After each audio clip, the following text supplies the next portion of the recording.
여러분 안녕하십니까? 저희 솔쌤소리는 이재명 경기지사 재판 관련 소식을 종종 다루는 중인데요. 최근 이 재판 심리 도중에 친형의 정신병력을 입증할 결정적인 증거가 새롭게 재판부에 제출되었다는 소식이 나왔습니다. 이재명 지사 재판이 최근에 어떻게 진행되고 있는지 자세한 소식을 이프레스 이완규 편집인과 더불어서 이야기를 나눠보겠습니다. 이완규 편집인님 나와 계십니까? 예, 안녕하세요. 이완규입니다. 예, 오랜만입니다. 네. 예. 이재명 경기지사가 최근에 그 시사 프로그램 그것이 알고 싶다를 제작하는 SBS 상대로 낸 그 정정보도 손해배상 청구 소송 이것을 취하했다는 보도가 있었습니다. 네. SBS 측에서 정정보도를 지금 안 했잖아요. 그런데 왜 갑자기 소송을 취하를 한 건지 혹시 그 배경을 아시는지요? 일단 그게 작년에 7월 달에 그것이 알고 싶다가 예. 이재명 성남시장이 마치 그 성남에 있는 무슨 조폭하고 연결이 돼 있어가지고 뭐 큰 비리가 있는 것처럼 보도를 했잖아요. 그랬었죠. 예. 그래서 이제 거기에 대한 뭐 명예훼손적인 것을 회복하기 위해 가지고 정정보도도 내고 고발도 하고 했는데 예. 그게 작년 12월 달에 그것도 이제 고발을 했어요. 그 당시에. 예, 예. 바른미래당 측에서는 고발을 했는데 그게 검찰이라든지 경찰 수사에서도 이제 아무런 혐의가 없어가지고 예. 작년 12월 11일 날이었죠. 예. 그때 이제 최종적으로 무혐의 처분을 했죠. 검찰이. 아, 예. 그래서 그 건에 대해서 불기소 처분을 했기 때문에 그 건과 관련해가지고 계속 이제 어쨌든 그 건과 관련해서는 이재명 도지사는 그 SBS 방송과는 그 내용이 상관이 없다. 그런 게 결론이 났기 때문에 예. 지금 현재 또 재판도 여러 가지 지금 18차까지 지금 이어지고 있는 다른 선거 관련 재판이 있는데 예. 거기에 집중을 해야 되고 그리고 경기도 지사로서 도정을 펼쳐야 되는데 그런 방송국과 계속 뭐 소송을 한다는 게 쉬운 일은 아니니까 예. 일단 그 건에 대해서는 이재명 도지사하고는 관련이 없다는 게 확인됐으니까 일단 그거는 취하를 하는 거죠.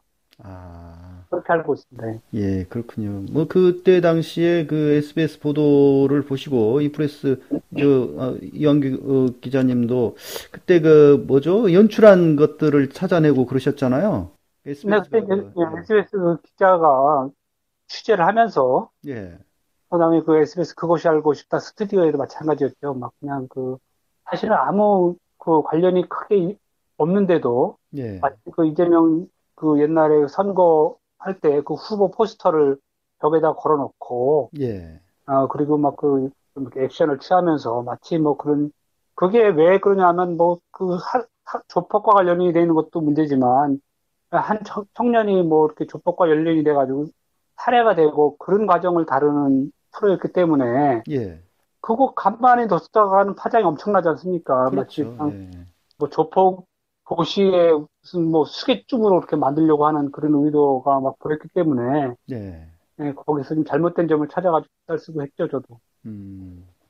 이게 또 은수미 전 의원도 좀 같이 그렇게 SBS가 공격을 해서 네. 예, 지금 그때 그 재판은 진행 중인 걸로 알고 있어요. 은수미 현시의 시장은 그것은 취하를 안 하고 계속 수사를 안 하고 계속 좀 진행하는 걸로 알고 있습니다. 일단 이제 이재명 지사는 다른 지금 재판에 집중을 해야 되기 때문에 이미 결론은 난 사항에 대해서는 뭐 그 정리를 하고 넘어가겠다는 취지네요. 네, 그렇게 보입니다. 예, 예. 자, 그 다음에 지금 성남시장으로 재직하던 그 2012년 친형을 강제 입원시키려 했다. 지금 그 혐의로 재판을 받고 또 이제 선거법 위반 뭐 이런 걸로 재판을 받고 있는데요. 이재명 지사의 그 친형, 고 이재선 씨. 이재선 씨가 그 2012년부터 정신병 증세를 보였다는 의사 소견서가 발견됐다는 그 소식이 최근에 나왔어요. 뉴스가. 예, 그건 뭐, 어떤 내용입니까, 이게? 그게 2014년도 12월 달에 그 이재선 씨의 부인하고 그 딸이 예, 고 이재선 씨를 갖다가 그 부곡에 있는 정신병원에 강제로 입원시킨 일이 있어요. 예, 예, 그게 한 달 조금 더 되는 기간 동안 입원을 시켰는데, 그때 이제 그 소견서가 발행된 날짜는 2015년도 1월 달에로 되어 있는데, 예, 그게 그 병원을 나오면서 그 의사가, 정신병원 의사가 예. 다른 병원에 이렇게 제출하기 용도로 작성해 놓은 그런 내용이죠. 아, 그러니까 이 환자가 만약에 다른 병원에 가더라도 이 환자가 어떤 상태인지 그런 소견서를 제출을 해야 되지 않습니까? 그렇죠, 그렇죠. 그러니까 그 담당 의사가 그 부곡정신병원의 의사가 이 환자가 지금 이러이러한 상태다. 정신이 좀 조증 상태가 있다. 환자 상태가 이렇다. 이런 내용에 대해서 밝혀놓은 거고 거기에는 이제 환자 기록이죠. 그러니까 2012년도에 이미 예. 그 조증 증상이 있었다. 이제 그런 내용이 들어가 있다는 그 거죠. 뭐 내용 보면은 뭐 보도된 바에 의하면 과잉행동, 과대망상, 수면 욕구 감소 뭐 이런 것들이 있더라고요. 그게 전형적인 뭐 조증의 현상이다. 이렇게 보는 거죠. 아, 조울증 말씀이죠. 그 조울증이가 조증하고 아, 조증. 예, 예, 조증. 그다음에 그 우울증하고 같이 이렇게 나타나는 현상인데 예, 예. 보통 이렇게 하절기에는 조증 막 사람이 막 방방방 뜨고 잠을 안 자고 막 난리치는 게 그 조증 상태이고 예, 예. 우울증은 뭐 주로 겨울이라 이렇게 좀 우울한 날씨에 음. 사람이 이렇게 우울하는 게 보이는 거죠. 이게 조증하고 우울증하고 같이 이렇게 결합되어 있는 게 이제 조울증 환자다 이렇게 나타나는 그러니까 거죠. 이제 이게 제출됨으로써 이게 이제 지금 재판부에 그 의사 소견서가 제출된 거 아닙니까? 증거 자료로. 예, 지난번 17자 재판 때 그거를 제출한 걸로 알고 있습니다. 예. 그러면은 그러니까 형이 정상인인데 아무런 그 정신적인 어떤 병 증세가 없는데 강제 입원시키려고 했다. 이게 지금 다 이제 그런 혐의 자체가 이제 그게 이제 검찰의 기소 논리죠. 예, 예, 검찰 기소 논리가 완전히 틀렸다라고 헛다리 짚었다는 것이 입증이 되는 거 아닌가요? 이걸로? 뭐, 그전에 그것뿐이 아니라 여지까지 여러 가지 그 상황들, 그 다음에 지금 17자까지 오늘 지금 18차에 걸쳐서 재판을 하고 있는데, 예. 그동안 뭐 나왔던 증인이라든지, 그 다음에 증거라든지 이런 걸 봐서는 고 이재선 씨가 그 이재명 형님이죠. 그분이 이미 2002년도, 그러니까 2012년도니까 한 10년 전이죠. 그 사건이 나기도 한 10년 전부터 예. 그 조증약을 뭐 정신병 그 의사로부터 받아가지고 그것을 복용했다. 그것이 뭐 본인이 쓴 그 블로그에 쓴 글이라든지 그다음에 본인과 그다음에 그 조증약을 건넸다고 하는 의사와의 그 통화록이 있는데 거기에도 그런 내용이 나오고 아, 그다음에 그런 내용이 이미 제출 다 돼 있는 거죠. 다 돼 있죠. 그다음에 음. 그다음에 그 조증약을 먹었다는 그거에 대해서 형님하고 이제 그 이재명 시장하고 통화 내용도 있어요. 예, 그 예. 내용에도 보면 언제 그 2002년도에 그 조증약을 먹었다. 이 조증약이라는 게 한 번 먹어가지고 딱 끊쳐가지고 되는 문제가 아니라 예. 조증약을 한 번 먹게 되면 지금 그 관계 자료를 보게 되면 평생을 먹어야 되는 그런 약이에요. 이게 그렇게 음. 완치가 되는 약이 아니고 예. 약을 먹었다가 끊기면 또 그 증상이 또 도지고 또 이게 계속 되기 때문에 그 치료를 위해서라도 이걸 계속 먹어야 되는 약인데 이미 2002년도부터 그런 약을 먹었다는 게 다 지금 드러나고 있는 거죠. 그러니까 그렇군요. 사실 그 친형을 강제 입원시키려고 했다. 시장이라고 하는 성남시장이라고 하는 권력을 그렇게 그 악용해서 그렇게 했다. 굉장히 그 악질적이다. 그리고 일반 그 처음에 그게 알려졌을 때는 일반인들이 느꼈을 때 느낌이 굉장히 좀 이건 악질적이다 이렇게 느꼈거든요. 근데 악질적이라고 하는 게 그게 참 말을 조심해야 될 게 우리나라는 정신보건법이란 게 그게 이제 제정이 됐어요. 1995년도에 그것이 제정이 됐는데 예, 그게 왜 그러냐면 여의도에서 이제 정신 이상자들이 막 그냥 차를 몰고 행인을 막 치우고 예. 그다음에 대구에서는 막 어떤 사람이 농부가 그냥 휘발유통을 들고서는 그 나이트클럽에 그 입장을 못하게 하니까 그 화풀이로 이렇게 그 정신 이상자죠. 쉽게 말하면. 그렇죠, 그 그렇죠. 사람이 예. 이제 휘발유를 가지고 그 나이트클럽에다 불을 붙여가지고 사람들이 많이 그 다치고 그래가지고 그러면 이것에 대해서 그 환자라든지 환자 가족들은 이거에 대해서 수수방관하거나 또 그렇게 됐을 때 이것을 누군가 그 정신 이상이 있는지 없는지를 판단해서 치료를 하기 위해서라도 입원을 시켜야 될 거 아닙니까? 그렇기 때문에 만들어 놓은 법이 그 정신보건법이 있어요. 그게 1995년도에 그렇게 딱 제정이 됐는데 거기에 25조에 보면 그 지자체장, 그러니까 시도지사 아니면 뭐 지자체장이라고 하면 구신구 군 대표죠. 지자체장이 그 사람이 정신 이상자를 발견하게 되면 신고의 절차를 거쳐가지고 일정 기간 진단을 하고 그다음에 진단을 거쳐가지고 그다음에 그 정신의학과 의사가 또 판단을 해봐가지고 그래서 아, 이 사람은 정신병원에 입원을 시켜야 되겠다. 그러면 또 일정 기간 동안 또 입원 치료를 시키고 이런 절차가 있는 거예요. 그게 25조에 따라 가지고 딱 명시가 되어 있어요. 그런 절차가. 그러니까 꼭 친형이라고 해서가 그런 게 아니고, 신용이기 예, 전에 일단 이 사람은 그 시를 관할하고 있는 시장이잖아요. 그렇죠. 그럼 예. 시장에 있는 사람을 그 시민을 보호하기 위해서 정신 이상자가 보이면 그 사람에 대해서 정신 이상이 있는지 없는지를 진단 절차를 거쳐가지고 입원을 시킬 수 있는 그런 그게 법률로 딱 정해져 있다고요. 그 규정이. 예, 예. 그러니까 이제 제가 말씀드리려고 했던 것은, 그러니까 잘 깊은 내막을 모르는 사람들이 봤을 때는 어떻게 친형을 저렇게 할 수가 있었느냐 하면서 굉장히 그 이재명 지사에 대해서 감정이 안 좋게 그렇게, 그래서 이게 이제 크게 그렇죠. 이제 지금 그게 사회적으로, 막 이재명 지사를 공격하는 측에서 그렇게 말을 만든 거죠. 왜 그러냐 하면 그 이재명 지사 형이 그냥 가만히 있는 사람이 아니잖아요. 그렇죠. 예. 자기가 그 동생이 시장이 됐으니까 막 그냥 온갖 이권에다 개입을 하려고 하고 있고 그다음에 또 그것에 대해서 또 그렇게 좀 못하게 하고 있는 그 동생에 대해서 그 또 못 만나게 한다고 막 그 주변 사람들을 괴롭히고 또 음. 전화를 걸어가지고 막 공무원들을 막그 온갖 욕을 해 쌓고 한두 시간씩 막 그냥 전화 손에 잡고 그러니까 그 공무원들이 이렇게 일을 할 수가 없잖아요. 또 그다음에 본인이 직접 시장의 형인데도 뭐 관할에 있는 백화점 쫓아다니면서 막 그냥 그 직접 자기가 단속을 하겠다고 막 설치고 다니고 야단을 치고 난동을 피우고 하니까 그 관할 시장으로서는 그 가만히 내버려둘 수가 없는 거잖아요. 만약에 그때 가만히 내버려뒀다고 하면 그게 바로 뭐 또 시장으로서는 또 어떻게 보면 고난 남용이지요. 그렇죠. 자기 예. 친인척이라 해서 그렇게 개 난동 피우는 것을 또 가만히 수수방관했다. 그러면 또 그걸로 또 문제 삼을 거 아닙니까? 예, 예. 네, 아무튼 그런 문제가 이에 있는 거예요. 대해서는 이제 뭐 재판부가 알아서 잘 판단을 할 것 같네요. 예. 그렇게 되겠죠. 예. 그리고 이 이제 친형 강제 입원 말고 또 공직선거법 위반 그거는 좀 어떻게 돼가고 있는지 혹시 아시는지요? 그게 이제 세 가지, 이번에 이재명 지사가 재판을 받고 있는 게 세 가지예요. 예, 예. 세 가지인데, 하나는 그뭐 친형에 대한 그 입원 절차를, 그다음에 공무원을 동원해가지고 강제로 직권을 남용했다, 뭐 이런 내용 하나 예, 그거는 이제 하고, 해소가 될 것 같고.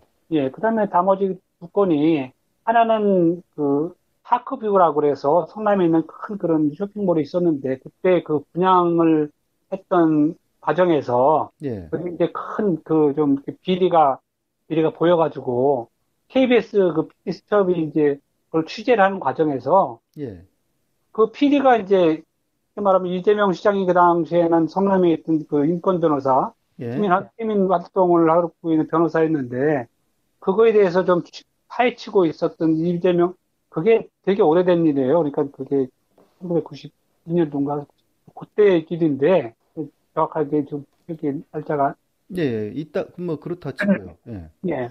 그때 이제 검사를 그 PD가, KBS PD가 예. 해칭을 한 거예요. 그, 당시 아, 그 검사 사칭. 예, 예. 현장에 있던 그, 현장, 그 이재명 사무, 아, 그러니까 TV 토론에 나와서 아, 나는 억울하다. 뭐, TV 토론회가 나온 게 이제 그게 그 건이죠. 이제 그러니까 예, 예. 맞습니다. 예. 본인 그 이재명 시장 그 당시 변호사였는데 변호사 사무실에서 KBS PD가 취재를 하면서 예. 당시 그 성남시장과 이제 성남시장이 그 당시에 그 파크부 분양과 관련해서 큰 그 비리에 이제 휩싸였으니까 그것에 대해 취재를 하면서 이제 그 PD가 검사 누구누구라고 이제 사칭을 한 거예요. 예, 예.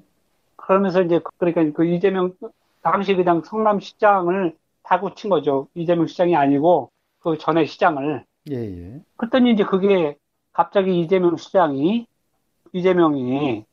변호사가 검사 사칭을 했다, 뭐 이런 식으로 하니까 거기에 대해서 토론회 때 막 김영환 후보가 검사 사칭했다고 막 몰아치니까 난 검사 사칭하지 않았다. 그냥 그거에 대해서 나는 좀 억울하다. 이렇게 밝혔는데 그거에 대해서 뭐 공직선거법 위반으로 허위사실 고발한 거죠. 유포했다. 뭐 그 예, 이야기죠.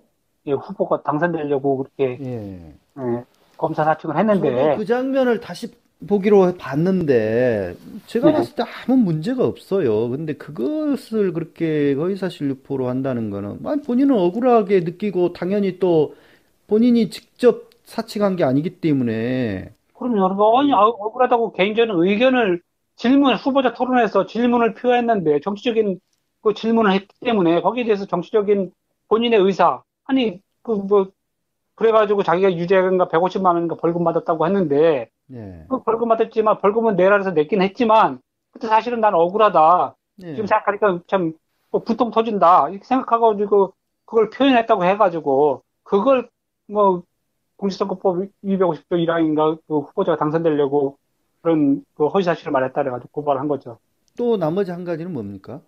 그게 이제 성남시에 있던 뭐 대장동 지구라는 그 개발이 있었는데 예.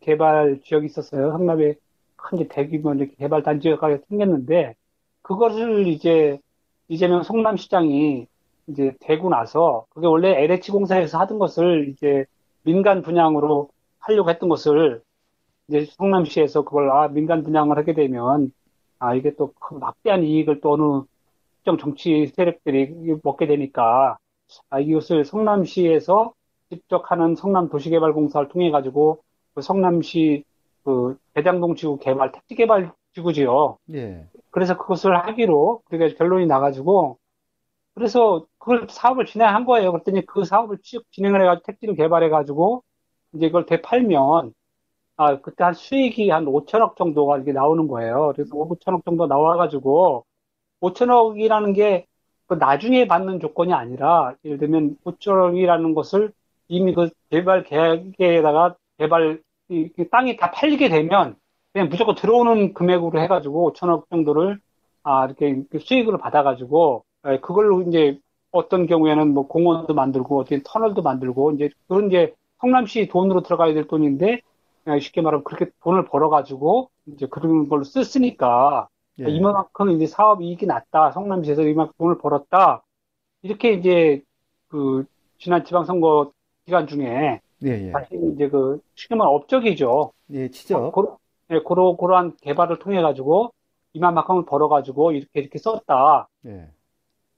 근데 이제 그게 이제 확정되지 않은 돈이 완전히 이게 돈이 들어와 우리 예를 들면 뭐 현찰이 음. 그 성남시 금고로 다 들어온 게 아닌데, 예, 예.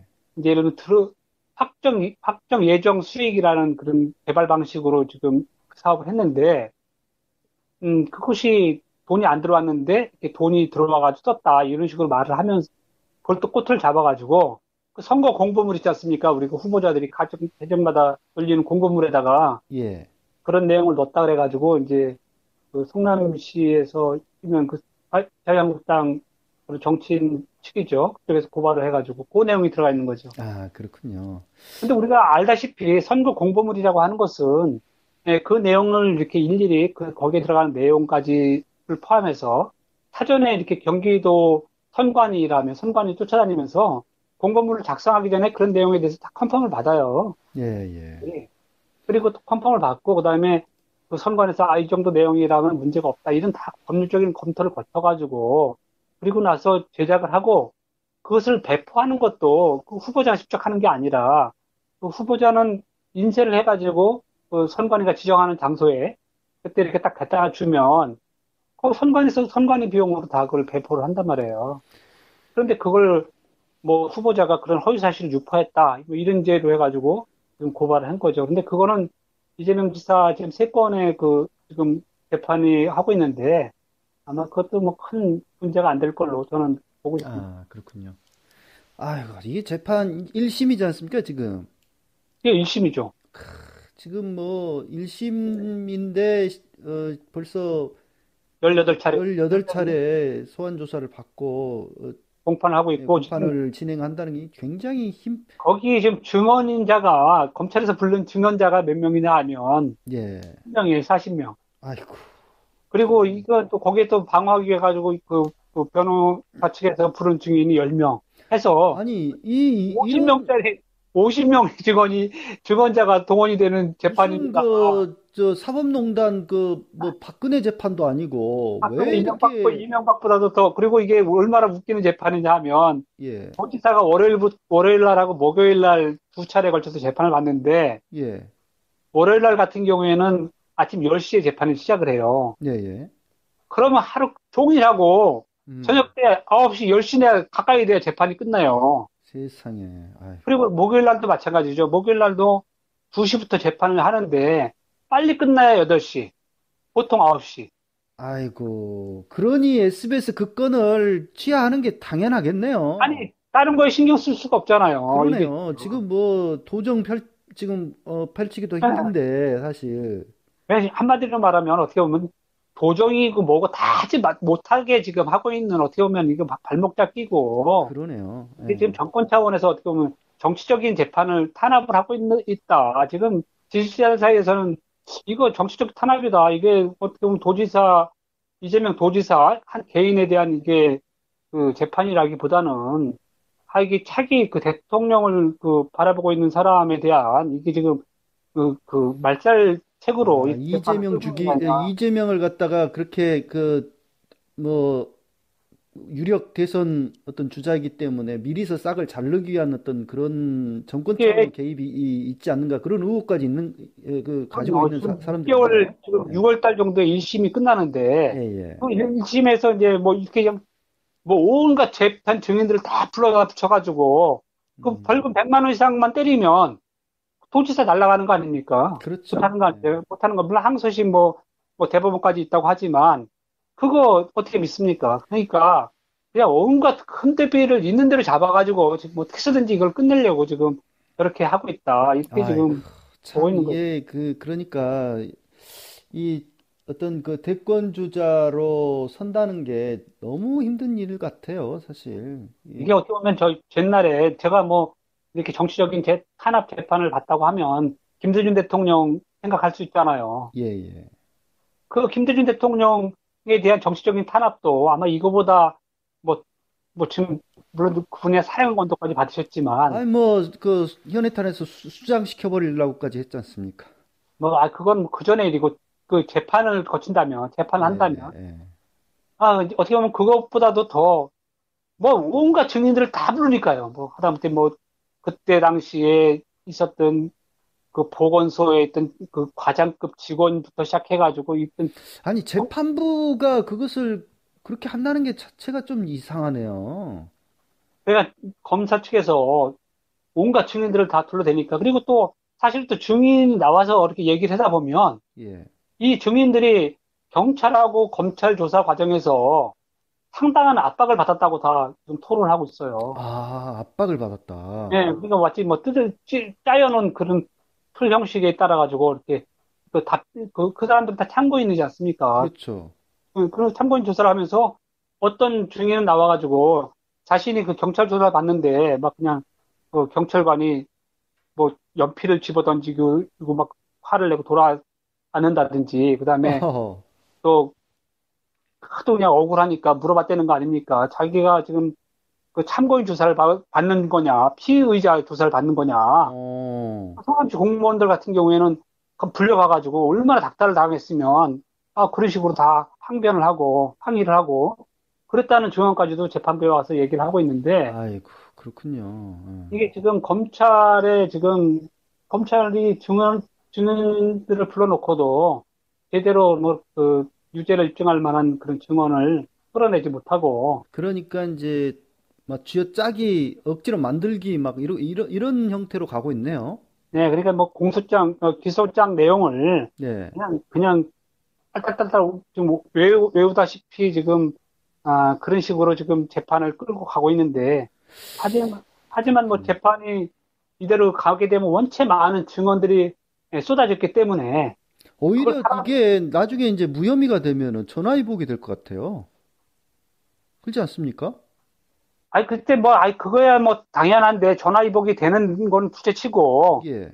검사가 저렇게 그냥 수십 명 증언자를 불러다가 법정에 세워가지고, 그렇게 막 몰아세웠는데, 그러니까 이제 그렇게, 그런 것을 보면서 얼마나 검찰이 아직까지 정신 못 차리고 있는가, 예? 그런 검찰이, 것들이 드러나는 거 이게, 아닙니까? 예.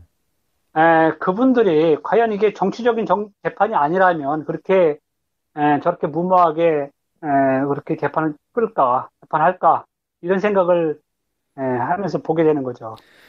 지금 최근에 또 김부선 씨가 잠잠하다가 뭐 다시 그 트위터에다가 이상한 글을 쓰고 또 뭐 그러더라고요. 뭐 현관에서부터 바지를 벗고 뛰어들던 사람이다. 뭐 이런 식의 글도 쓰고 말이죠. 그러니까 이제 한마디, 이게 뭡니까 이거는 또? 어저께 지금 나 시간 때문에 페이스북을 김부선이하고는 저기 뭐야 페이스북이 차단이 돼서 날짜는 정확하게 모르겠는데 어제 아침서부터인가 계속 그 이제 페이스북에 쭉 올라오더라고요. 내용들이 이 사람 저 사람 카피해가지고 예. 그 내용 중에 이제 그런 얘기했죠. 이제 급해가지고 근데 그 뭐 바지를 벗고 뭐 뛰어들더라 뭐 그런 얘기를 하면서 그게 누군지는 말을 안 했어요. 아니 그러니까 증거를 어떤 뚜렷한 증거를 내세우지도 못하면서 자신이 그동안 뭐 강용석 변호사를 통해 가지고 지금 고소했던 거 예. 뭐 이게 지금 그때 당시에 취하하지 않았나요? 그때 취하를 했는데 그거는 취하를 하고 예. 취하한 건 뭐 자기는 민사나 내비둬두고 뭐 형사만 취하했다 뭐 이런 식으로 얘기를 하고 있는데 예, 예. 아니 뭐 그게 고발한 게 무슨 뭐 불륜 때문에 고발한 게 아니라 예. 그러니까 그 이재명 지사가 어느 그 토론회에 나가가지고 이제 그 김부선에 대해서 이제 허언증이 있다 뭐 이런 식으로 얘기를 한 거. 예. 그 내용을 꼬투리 잡아가지고 이제 자기 명예훼손 됐다고 고발을 한 거잖아요. 고소를 한 그렇죠. 거잖아요. 예. 그러니까 그 내용을 이제 취소를 하면서 마치 뭐 불륜설에 자기가 얘기했던 거에 대해서 이재명 지사를 고소했던 것을 자기가 취소한 것처럼 얘기하는데 그게 아니란 말이죠. 지금 그래서 이 내용 뉴스 보도 보니까 이제 공익고발단이 자신을 고발을 지금 피고발인 조사도 받았다 하면서 자기가 이제 봉지영 씨하고 자기하고 서울에 있는 그 성동경찰서, 예. 거기서 이제 조사를 받고 있다, 뭐 이런 식의 얘기를 밝혔죠. 우리가 이제 음. 그 공익고발단에서 1월 10일 날, 그때 2020명이 모여가지고, 2020명이 이렇게 이름을 넣어가지고, 김부선, 공지영, 그다음에 이창윤이라는 사람, 그다음에 김영환 후보 이렇게 네 명을 이제 정보통신망법하고 뭐 무고죄 그렇게 해서 고발을 했죠. 예, 예.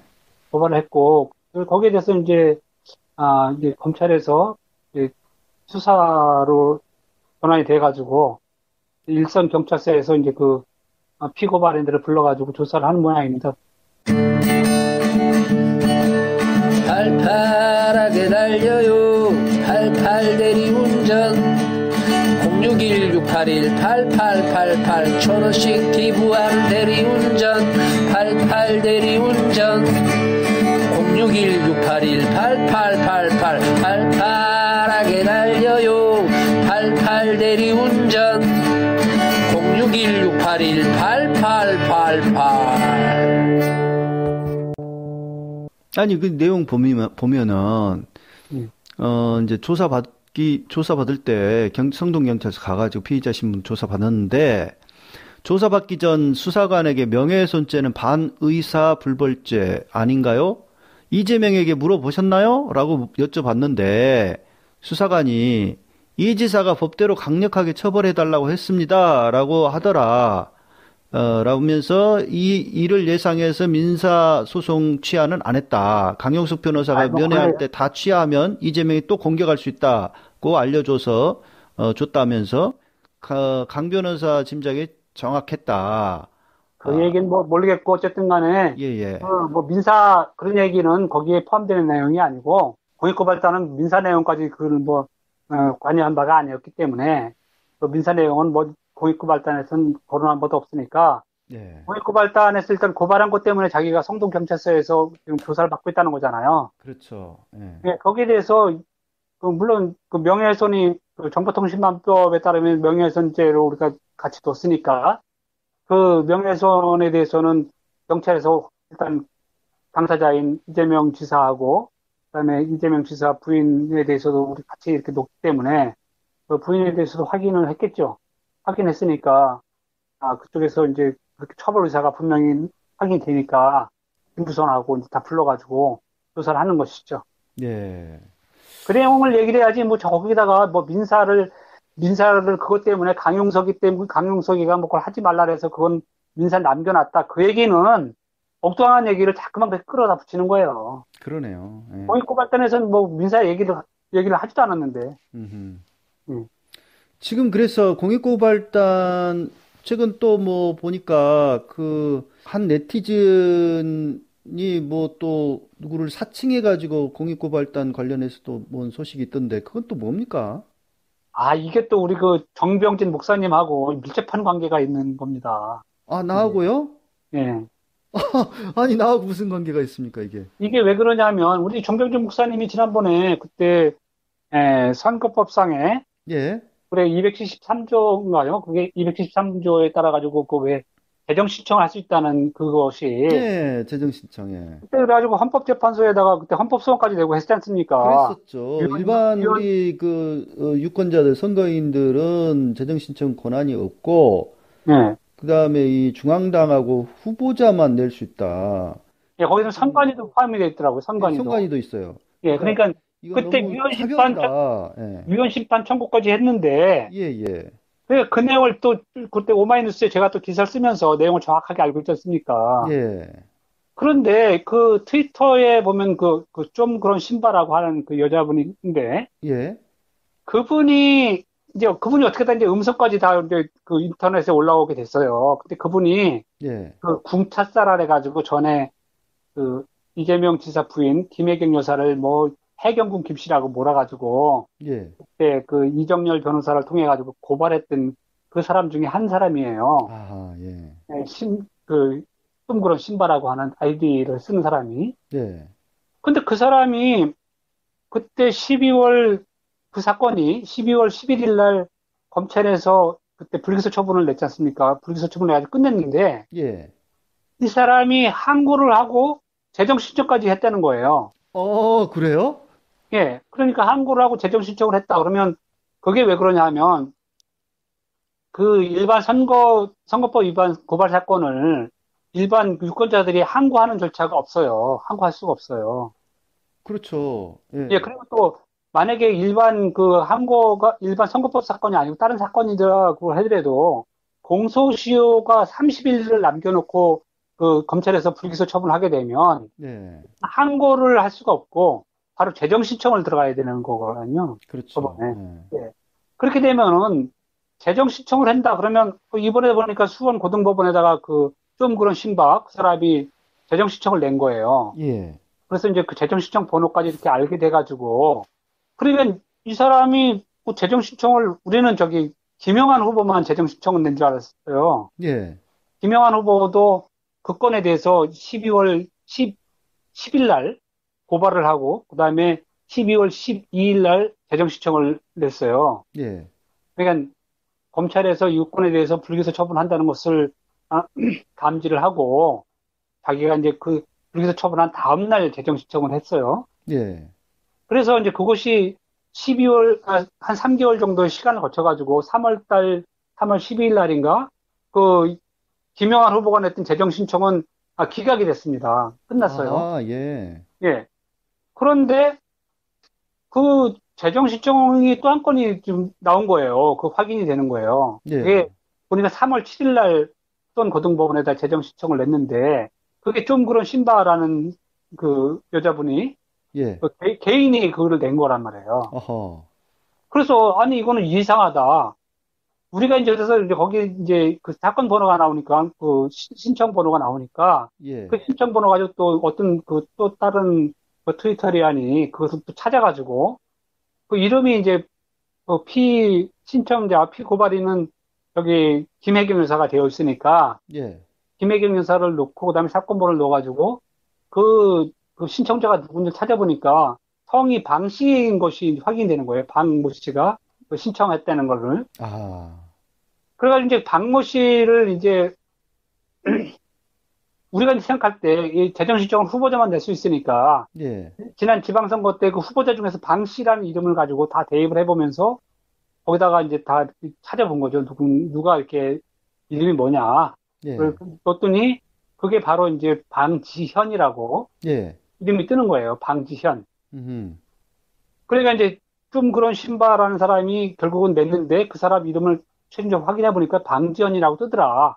예, 그래서 방지현이라는 것을 확인을 해 보니까 방지현이라는 걸 또 선관위에다가 또 후보자라든지 당선자를 통해 가지고 이름을 딱 넣어가지고 방지현을 딱 확인해 보니까 현재 그 옹진군 인천에 보면 옹진군 군의회가 있어요. 예, 예.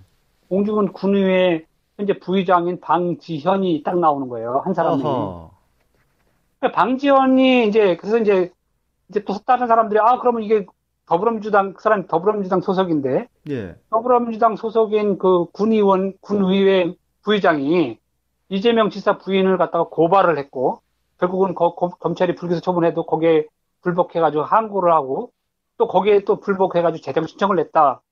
그러면 이게 어떻게 보면 그 더불어민주당 당원에 어떻게 되어 있냐면 당원의 의무라는 게 있습니다. 당원의 의무는 뭐냐면 당의 그 후보자를 지지해야 할 의무가 있어요. 아하, 그래요, 예, 예, 그게 이제 당원에 딱 나와 있어요. 그러니까 이 양반은 그러면 결국은 당의 후보자이면서 또 다른 그 더 큰 선거의 후보자 이재명 지사 그 후보의 가족이죠. 어쨌든 그 후보도 연결이 돼 있다고 다 봤으니까 그 사람을 고발해가지고 지금 항고하고 대정신까지 했으니까 이건 그만둘 수가 없다 그래가지고 여러 사람들이 아마 이제 그 방지현 부의장한테 전화를 하고 지금 막 그렇게 했어요. 예, 그랬더니 이제 그 방지현 부의장이 자기가 그럼 그 다음날 가서 확인하겠다 그래가지고 그 수원 고등법원까지 자기가 직접 가가지고 확인을 했다고 그러면서 그 페이스북에다 올렸는데 예, 자기가 한 게 아니고 예. 동명이인 방지현이 했다고 한다. 이렇게 이제 거기다 이제 해명글을 올린 거예요. 페이스북에. 페이스북에다가. 예. 아, 그래요? 그러면 그럼 이름을 도용당한 겁니까? 아니, 뭐라고 해야 아니 되나? 그래가지고 이제 그러니까 이제 좀 그런 신발은 이미 그 전에도 자기가 페이스북이나 트위터에다가 예, 항고했다고 계속 밝혔기 때문에 예, 예. 그러면 좀 그런 신발하는 사람이 결국은 방지현이라는 이름을 도용을 한 것이 되잖아요. 그러네요. 아니, 동명이인일지라도 후보자는 아닌데 후보자만 낼 수 있는 것을 그 후보자를 사칭한 거 아닙니까? 예, 그랬더니 이제 그렇게 이제 방지현 군의회 부의장이 가서 이제 확인하고 나서 하루가 이틀 지나고 나서 이제 그 트위터 아이디 이제 그 쫑그런 신바라는 사람이 예, 그 자기가 그 재정 신청한 게 맞다. 이제 밝힌 거예요. 예, 그리고 나서 뭐라고 얘기를 하냐면 그 지금 현재 그 군의회 뭐 부의장 그러니까 그 현재 그 거론이 되고 있는 분은 동명이인일 뿐이다. 뭐 이런 식으로 얘기를 한 거예요. 예, 그러니까 뭐 동그런 신바가 진짜 군의회 방지현이면서 같이 뭐 그 1인 2역을 하는지는 정확하게 좀 이제 확인을 해 봐야 되기 때문에 예. 거기에 대해서는 고발을 하려고 하는 거죠. 공익고발단에서. 왜 그러냐면 이게 후보자 자격을 사칭한 것이 되잖아요. 그렇죠. 만약에 예, 근데 그 사칭을 한 게 아니라 실제로 본인이 해놓고는 또 안 했다고 딴 사람이 한 거라고 이렇게 또 거짓말을 했다면 그것도 문제지 않습니까? 그거는 어쨌든 모르겠는데 그거는 뭐 속을 모르죠. 음, 군의회 뭐 일단 그래서 고발을 해서 그걸 사실관계로 가려보겠다 그 이야기인가요? 예, 그렇죠. 그리고 또 더 웃긴 게 아까 제가 말씀드렸다시피 그 트위터 아이디 좀 그런 신바라는 사람은 육성이 그 예, 전화 통화 음성이 공개가 되어 있어요. 인터넷에. 예, 그러니까 군의회 부의장 방지현의 목소리만 확인이 되면 예, 그 예. 둘이 동일인지 여부를 알 수 있잖아요. 아니 전화 통화만 해봐도 금방 목소리 알 수 있는 거 아닙니까? 그 군의회 의장이 부의장이니까. 전화를 안 받아요. 아, 그래요? 제가 몇 차례 전화를 했는데 전화를 안 받고 그다음에 음, 제가 또 전화번호를 남겨놓고 전화를 해달라고 해도 전화를 안 주고 아, 그러고 있어요. 그래요? 예, 그러니까 그 사건이 나자마자 이제 거기다가 이제 그런 내용이 드러나자마자 저도 한번 전화를 해봤죠. 방지현 부의장한테. 예. 그때부터 계속 전화를 안 받더라고요. 어, 아, 좀 이상하네요. 예, 그러니까 그거에 대해서 실체를 알기 위해서는 천상 뭐 이게 누가 사칭을 했든 누가 그렇게 했든 고발을 해야 되기 때문에 공익고발단에서 그 사람 일단은 군위의 부의장은 뭐 정확하게 그 사람인지 아닌지를 모르기 때문에 예. 일단 트위터 아이디 좀 그런 신선한 사람이 그동안 또 어마무시하게 그 김혜경 여사에 대해서 또 악담을 그 트위터에 써질러 놨어요. 음, 그런 내용까지 넣어서 같이 이제 고발을 하자 그래가지고 지금 고발인단을 모집을 하고 있습니다. 그러시군요. 많이들 모이셔가지고 지금 조만간 지금 더 고발장을 써가지고 보냈고 예, 일단 지금 변호사가 검토를 해가지고 지금 바로 접수하려고 지금 준비 중에 있습니다. 그렇군요. 아무튼 공익고발단의 활동이 지속되고 있네요. 아니 뭐 누군가는 해야 될 일인데 이게 뭐 저 혼자 하기는 좀 힘들고 예, 그래서 여러 사람들이 10,000원씩 내가지고 음, 모아가지고 이렇게 한웅 변호사 통해서 고발을 하고 이렇게 하고 있습니다. 예, 고생이 많으십니다. 아무튼 뭐 사실관계가 정확하게 가려져서 이런 모든 그 어떤 그 선거 과정에서 어떤 특정 후보자를 음해하고 흑색선전하고 막 이렇게 난도질하는 이런 모든 잘못된 행태는 바로 좀 잡혔으면 좋겠네요. 그것 때문에 피해보는 사람이 없어야 되잖아요. 그렇죠. 예, 예. 그냥 뭐 없는 사실 가지고 막 떠들고 막 선거 기간, 그 짧은 기간 동안에 그렇게 막 온갖 흑색선전을 다 해놓고 선거 끝나고 나서는 딱 잊어버리고 돌아서고 나면 그것 때문에 정말 박빙인 선거에서는 그것 때문에 다 후보가 떨어질 수도 있고 그렇게 될 수가 있잖아요. 그러면 그게 어떻게 보면 그 올바른 유권자의 판단을 해치는 그런 아주 못된 짓이기 때문에 이건 공익적 차원에서도 누군가 나서서 이건 바로잡아야 된다. 그러니까 공익고발단도 그렇고 이재명 지사 재판도 그렇고 이렇게 진짜 허위 사실로 그렇게 막 떠들던 사람들은 꼭 좀 처벌하는 그런 계기가 됐으면 좋겠습니다. 예, 오늘 이 지사 관련 재판이 어떻게 진행되고 있는지와 또 지금 공익고발단 활동 진행 사항을 좀 들어봤는데요. 마지막으로 덧붙이실 말씀 있으면 하시죠. 뭐 마땅하게 뭐 더 추가할 말씀은 없고요. 많이 말씀드렸기 때문에 예, 예. 어쨌든 지금 앞으로 벌어지고 있는 공익고발단이 지금 진행하고 있는 좀 그런 신바에 대한 그 고발건 그리고 이제 현재 그 이재명 도지사에 관련된 재판에서도 여러 사람들이 그 위증을 많이 하고 있어요. 예. 그 뭐 의사라든지 뭐 어떤 사람은 정신병 약을 줬다고 그러는데 세월이 지나놓고 싹 법정에 나와서는 그게 정신병 약이 아니라 무슨 뭐 수면제를 줬다 뭐 이런 식으로 거짓말을 하고 그래가지고 그런 사람들까지 포함해서 지금 몇 사람 더 고발할 사람이 있어서 그런 활동을 계속 좀 해나갈 위증한 생각입니다. 사람들 고발하겠다. 예, 왜냐면 법정에 이미 지금 피고발인 신분으로 서 있는 그 이재명 지사를 예. 그러니까 엄하게 이렇게 처벌하도록 법정에서 증인 선서까지 하고 이렇게 위증을 하게 되면 그 모해 위증죄에 걸려가지고 10년 이하의 징역이에요. 그렇군요. 그래서 예. 그거에 따라 가지고 좀 엄하게 지금 몇 사람 그 의사들 특히 그 당시에 그 이재명 시장의 형 이재선 씨에게 정신병 약을 주고 뭐 그런 과정에서 몇 사람이 좀 위증을 하고 있고 그래서 그런 내용들을 잘 좀 분석을 해서 지금 고발을 하려고 준비 중에 있고 그다음에 오늘 그 김영환 후보가 나와가지고 증언을 했는데 그 내용도 좀 잘 보고 그 중에서 또 이렇게 잘못된 사항이 있으면 그것도 관련해서 좀 고발할 것이나 찾아보고 그렇게 할 생각입니다. 아이고, 공익고발단 지금 대표이시잖아요, 사실상. 이거 뭐 언론사라고 이게 이프레스라고 만들어 놓고 이거 언론사 활동을 주로 해야 되는데 이게 갑자기 그냥 고발단을 이렇게 끄는 예. 대표가 돼서 그러니까요. 지금 뭐 한편으로는 이걸 이제 총대를 매셨으니 이제 끝까지 뭐 또 하셔야 될 것 같고. 아무튼 그 좋은 결과가 있어서 이런 그 잘못된 그 관행들이 좀 바로 잡히고 청소가 되었으면 좋겠네요. 네 아니 좀 지지해 주십시오. 예. 예, 그래요. 고생 많이 하셨습니다. 고맙습니다. 예 감사합니다.